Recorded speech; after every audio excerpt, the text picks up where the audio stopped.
pertanyaan tentang general specific term atau scanning for specific information?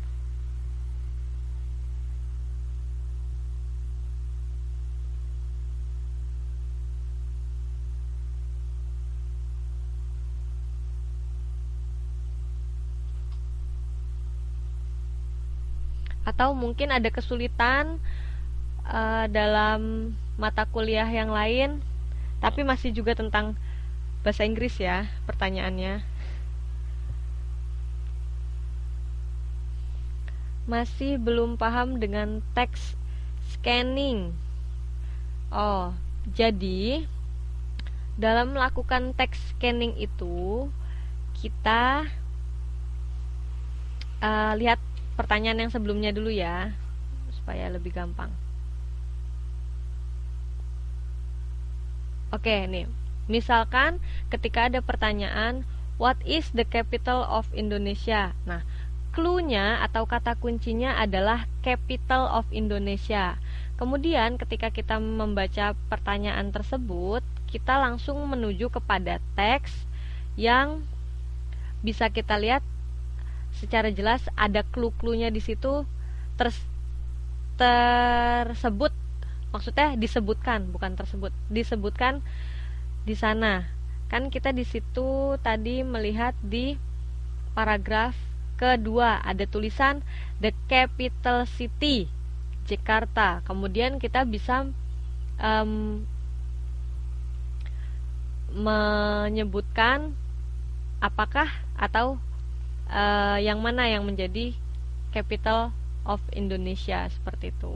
Jadi itulah caranya mencari tahu informasi dalam teks sesuai dengan clue atau kata kunci.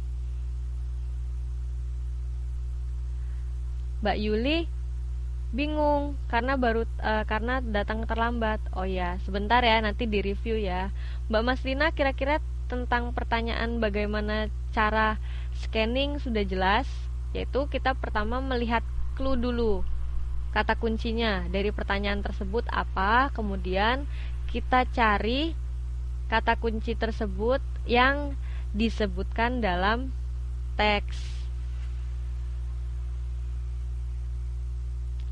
Kira-kira sudah jelas?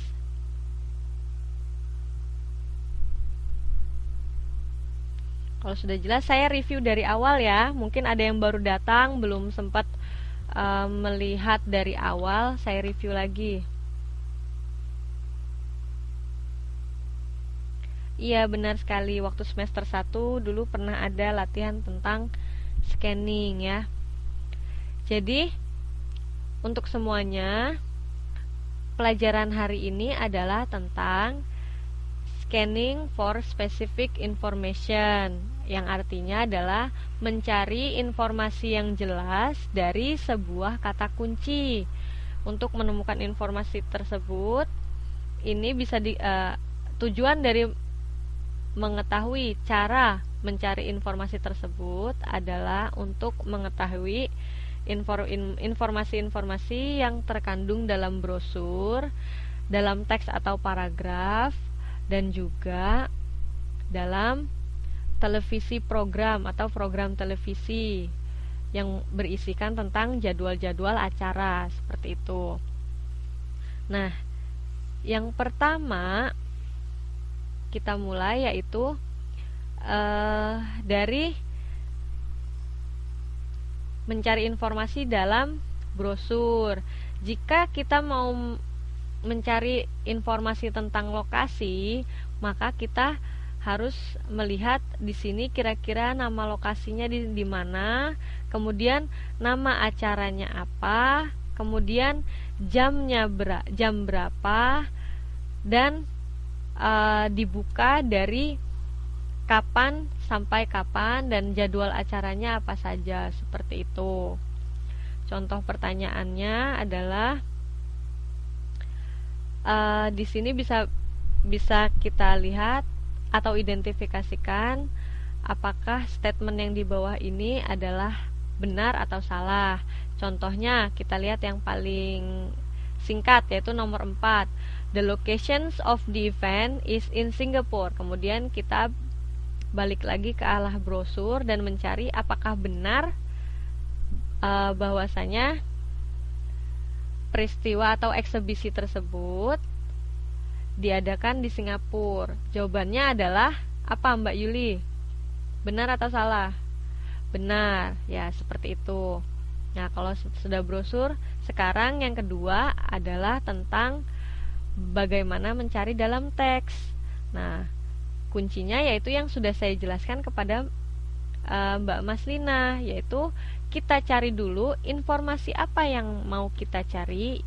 Contohnya yang kedua, where is the locations of Borobudur? Nah, karena kita mencari informasi di mana letaknya Borobudur, kita kembali kepada teks lagi. Kita lihat di situ di mana dia kata Borobudur itu muncul. Misalkan di sini pada baris ke-1, 2, 3, 4, 5, 6, 7, 8. Pada baris ke-8 ada kata Borobudur. Nah, kita baca sebelum baris tersebut. Oh, berarti Borobudur letaknya di mana? Menurut teks di sini, coba lihat. Where is the locations of Borobudur? Ayo Mbak Yuli, di sini kita lihat.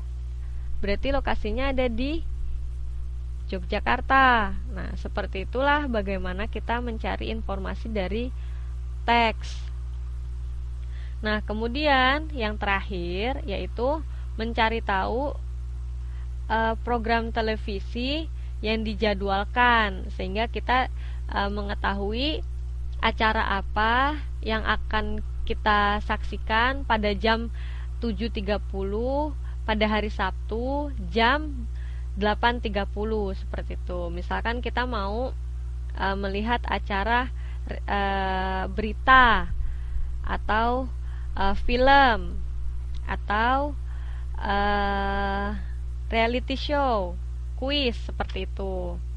Nah, contohnya sekarang coba Mbak Yuli pada hari Sunday, coba Sunday in CBS channel at 7:30, apa yang bisa kita tonton atau yang bisa kita saksikan? Sunday, hari Minggu, jam 7.30 pada saluran CBS. Apa yang bisa kita saksikan?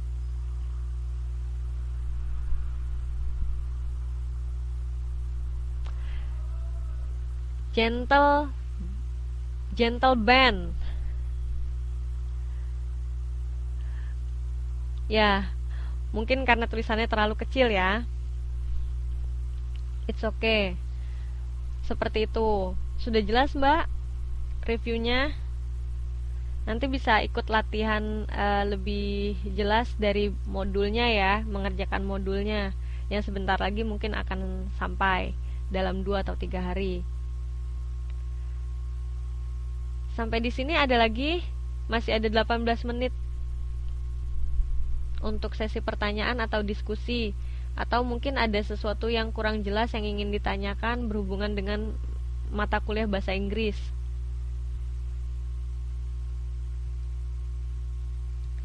Sudah dapat kabar dari Mbak Vivi, kira-kira sudah bisa bergabung kapan? Atau ada keterangan dari mahasiswa yang lain, mungkin ada kesulitan dalam mengerjakan tugas-tugas. Tanggal 29 balik lagi ke sini. Oke.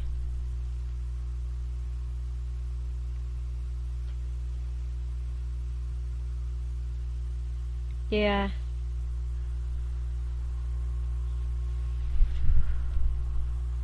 Mbak Kusma juga belum bisa balik lagi ya?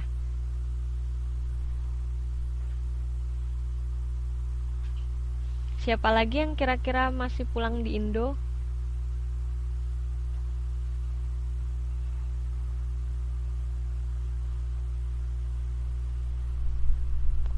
Oh, untuk pertemuan yang pertama belum sempat saya upload. Nanti kalau sudah selesai saya upload, saya post linknya di Facebook ya. Mudah-mudahan yang belum bisa gabung sekarang bisa melihat rekamannya. Sama-sama. Ada pertanyaan lagi? Mungkin mengenai yang lain, mata kuliah yang lain, tapi yang berhubungan dengan bahasa Inggris, misalkan structure atau writing.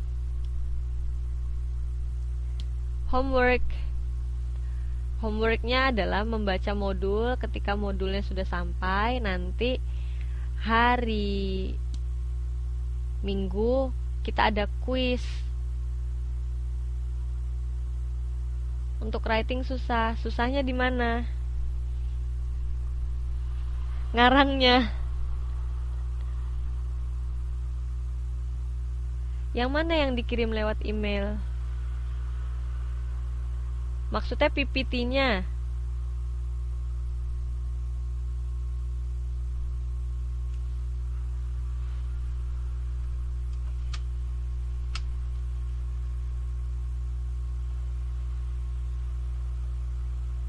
Ya, nanti PPT-nya saya kirimkan.